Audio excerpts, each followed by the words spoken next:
Hi everybody, I hope you're all well. I'm filming this early Sunday morning because I've got various things I've got to do today, so I'm getting this done out of the way.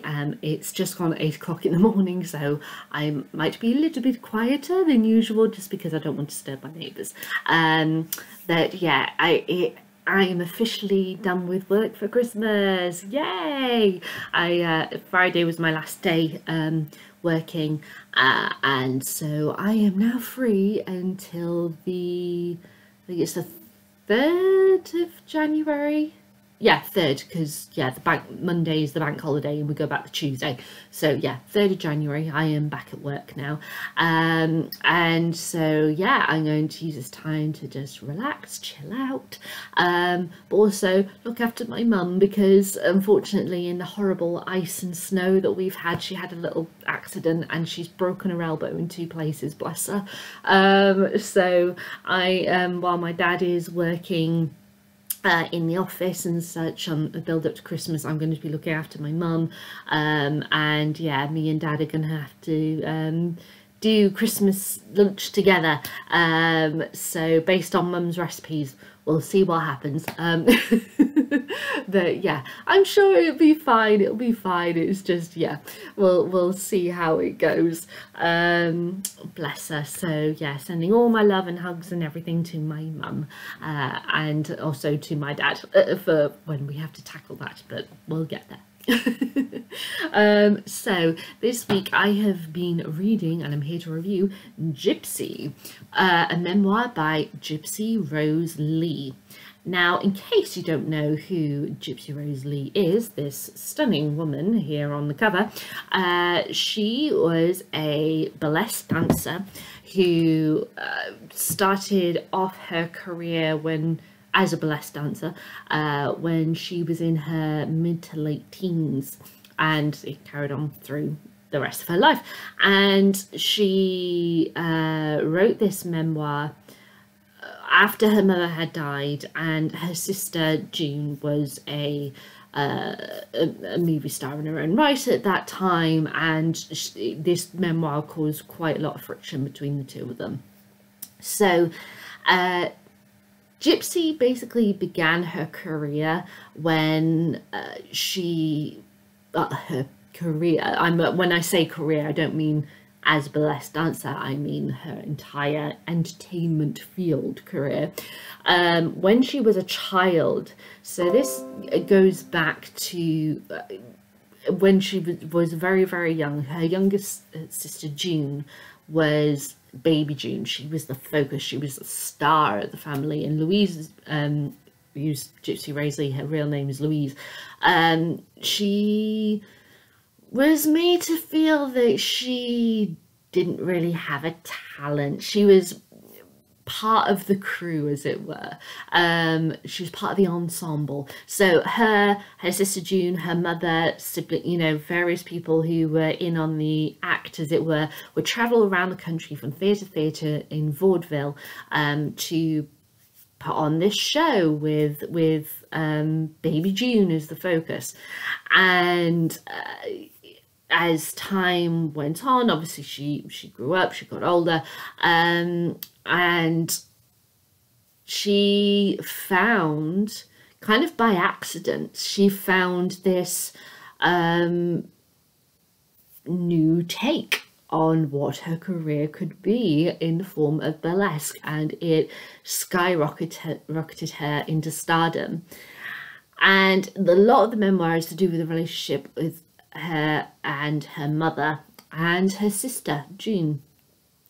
Now, her mother, straight off the bat, did some things which you can go, well, that's a bit concerning. That's the things that she did in order for money.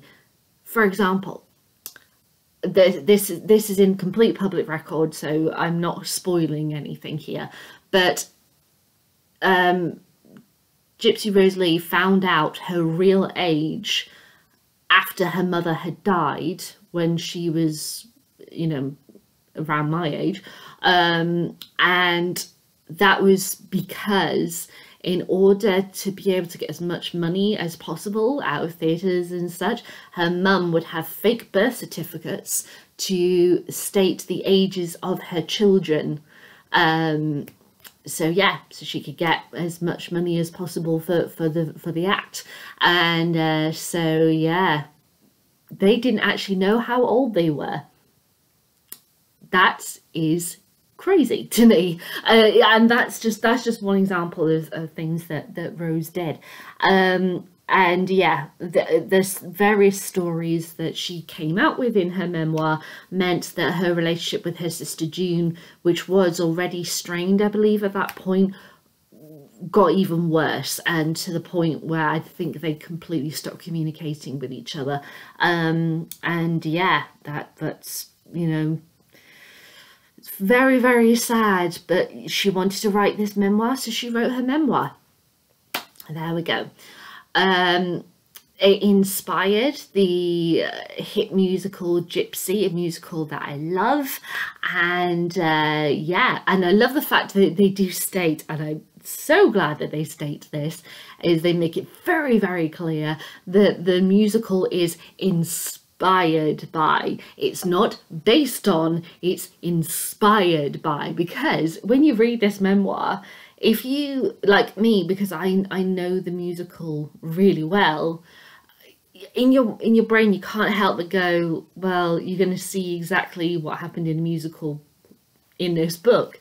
And that is not the case. There are things that just obviously the musical kind of took one thing that happened and elaborated more on, and such. And there were tons of insane stories in this book that the musical just doesn't touch, which you can understand.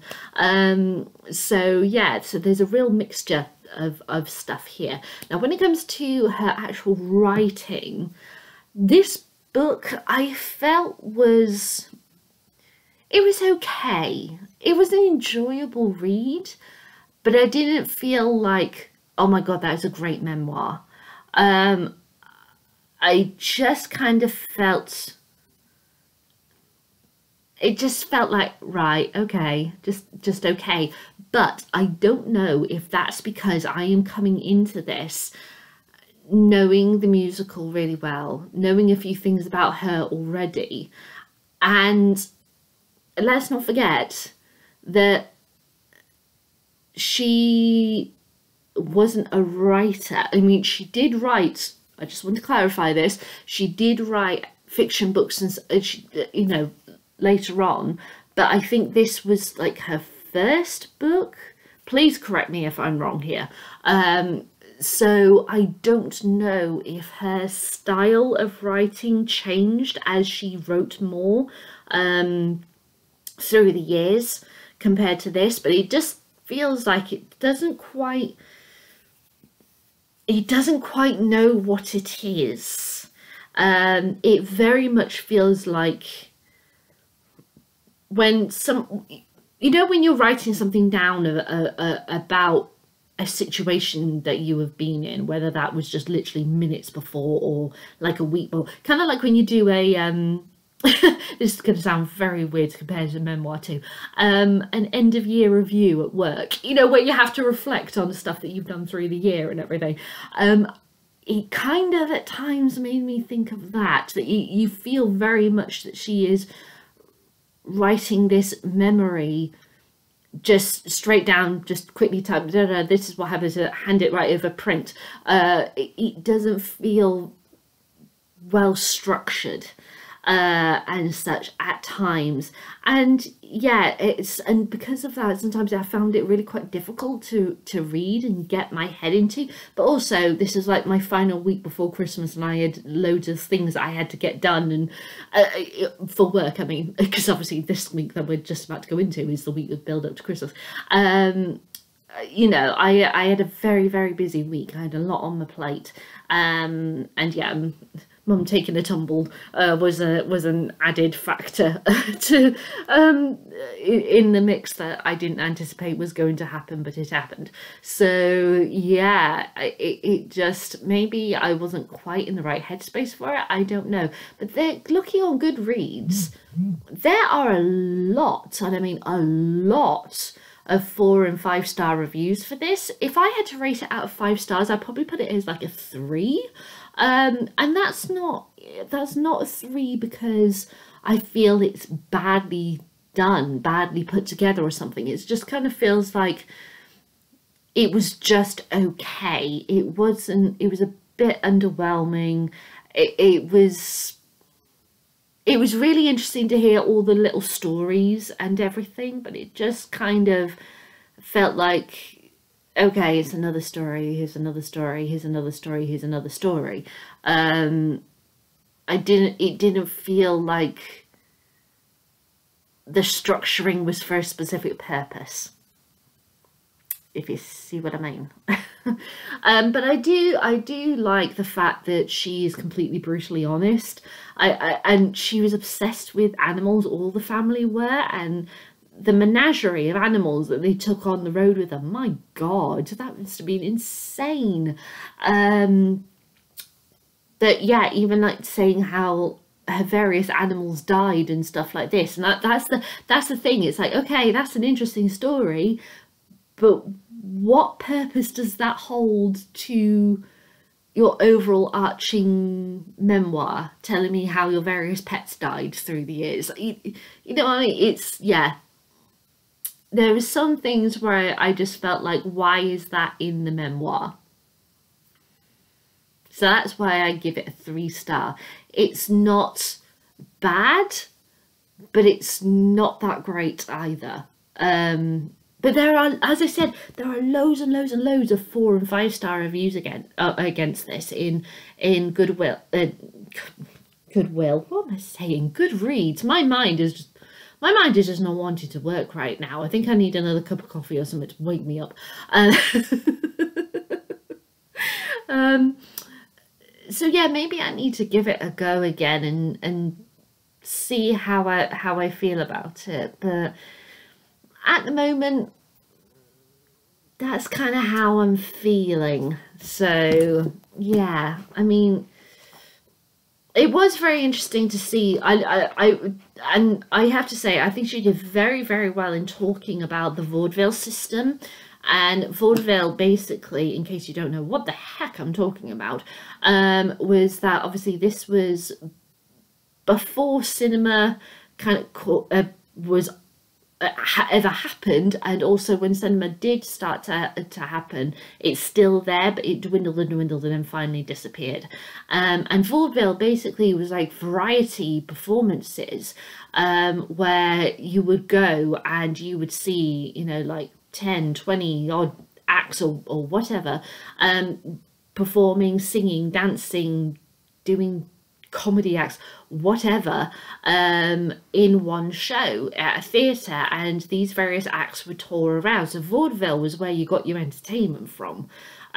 So yeah, it was a massive deal. So, and vaudeville also, they would put like the names of the stars in order based on obviously how big a star they were, and to see your name creep up from the bottom to the top was a really, you know, big deal. And a lot of stars that we know from classic musicals, so like MGM musicals and such, started off in vaudeville.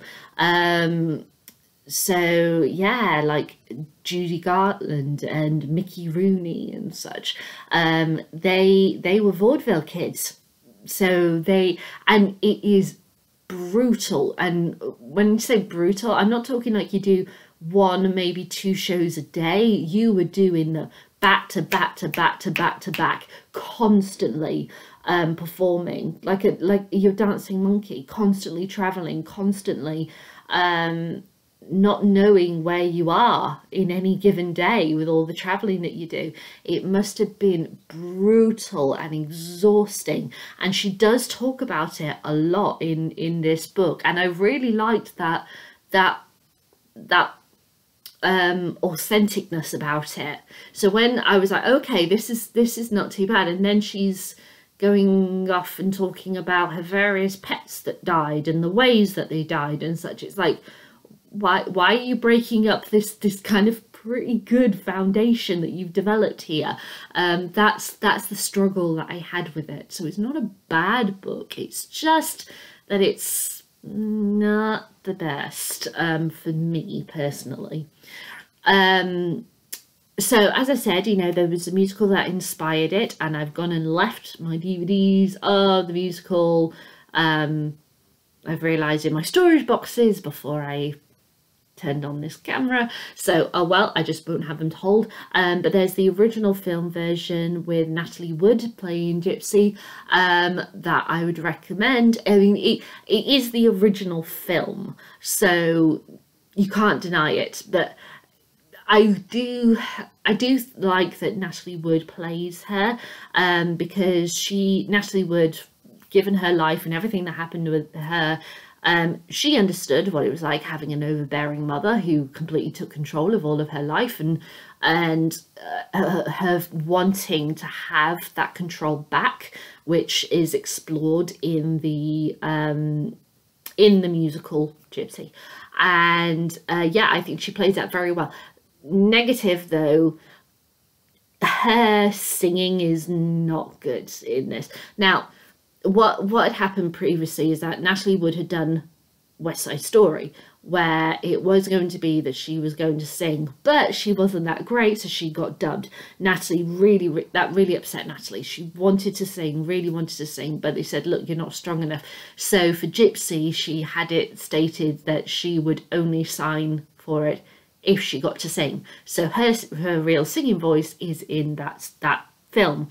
And even though, you know, at times she's not bad, it's just like there's some bits where I'm like, oh, that could have been so much better if she had that ability just to go up a bit, or, you know, she had more of the range that she could really have made that a lot more powerful. Like there's a big song that she sings, Let Me Entertain You, which is near the end of the film, and there is this long note that she holds on the word time, and it's just a bit like, it's so frustrating because she holds the note, but it just kind of feels like you can tell that she's not a trained singer, that it's got a time kind of like, it irks me so much. It's like if her voice was just that slightly bit more tuned, it would have been good, but unfortunately it is the way it is. So yeah, it's a good film. And also oh god, her name has fallen out of my head, the actress who played Rose, she's good as well, but I've always felt like she didn't quite get Rose, whereas the Imelda Staunton version, which is the other DVD that I have, which is brilliant, it's an actual theatre recording, this one. Imelda Staunton gets Rose so well, or at least for me. I think she's brilliant. I mean, there have been other actresses on the stage that have played Rose very well, like Patti LuPone, but Patti, for me, I kind of feel like, yeah, she does get Rose in one way, in that, you know, Rose wants to be the centre of attention and all that lot, but I kind of feel like that's how she is generally in person for me. You know, so I just kind of felt like, okay, but yeah, you've got that aspect of her, but there's multiple layers to Rose, whereas Imelda, I think, gets the multiple layers, and I just love her singing Everything's Coming Up Roses. It's the way that she does it, and at times she's like clapping her hands, like everything's, how Imelda does that in that moment is just incredible. So yeah, so if you're able to get that version, see that version, then do, and if I can find the trailers for them, I will include them in the description below.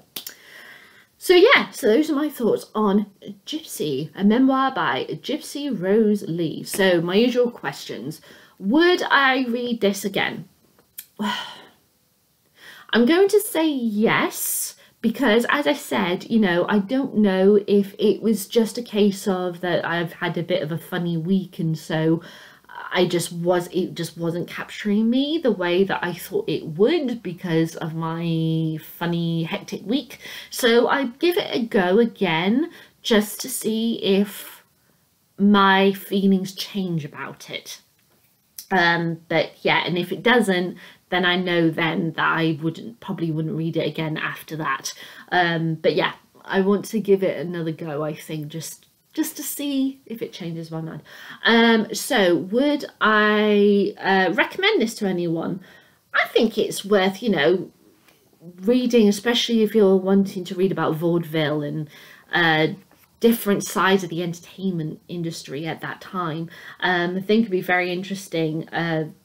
Yeah, I'd say give it a go if you're into that kind of period of entertainment history in America. Would I read anything else written by Gypsy Rose Leigh? I don't have a want to read anything else of hers right now. I don't know if that will remain in the future, but we shall see. But at the moment, I'm like, yeah, I'd probably not. So there we go. Those are my thoughts on Gypsy, a memoir by Gypsy Rose Leigh. Have you read this book? I'd love to know what you think. Leave me a comment in the comments box below. Give me a thumbs up, thumbs down, tag together each side. And I'll be back with my thoughts on my next read, which is teeny tiny. So I think you'll be getting a midweek review of this at some point. By Grand Central Station, I Sat Down and Wept by Elizabeth Smart.